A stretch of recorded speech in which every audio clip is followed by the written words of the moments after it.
This section of Managing for People Who Hate Managing is called It's Lonely at the Top.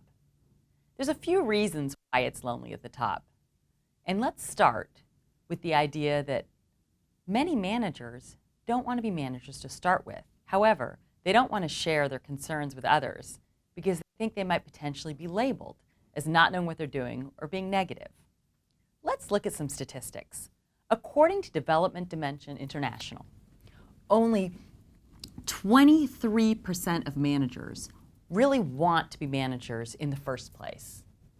Only 10% of managers say that they are prepared, meaning they have the training or skills to be a manager. And in another study, 68% of managers said that once becoming managers, they actually dislike it.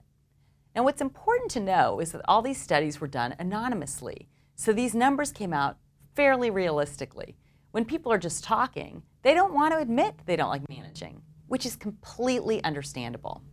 The first step to feeling less lonely at the top is in acknowledging that you're not alone and that it doesn't show a sign of weakness to open up to other managers and to look for support networks and to get that training that you might need. The second step is looking for tools and skills that might serve you well in some of the more challenging areas of management as identified by many managers. One of them is in holding people accountable. We give people assignments and then we might feel like they didn't meet our expectations. Well, the first step is yourself as a manager. We start off by simply telling people that they didn't meet our expectations, but we don't always set those expectations in the first place.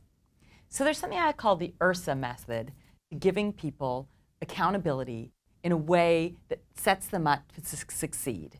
The first step is the E in this acronym of URSA, expectations.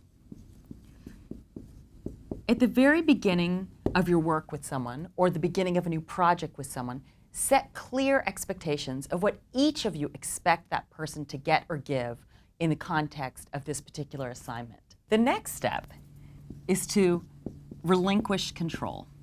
This is harder than it might sound for many of us, especially if we aren't used to being managers or we haven't really found our groove as a manager. We might want to micromanage, or we may find ourselves micromanaging even though we don't intend to, because we know that our performance is tied up into other people's performance, something that didn't used to be the case before you became a manager. So the next step is to relinquish control. You set your expectations, and then you have to hand the control over to the person who's working with you or for you.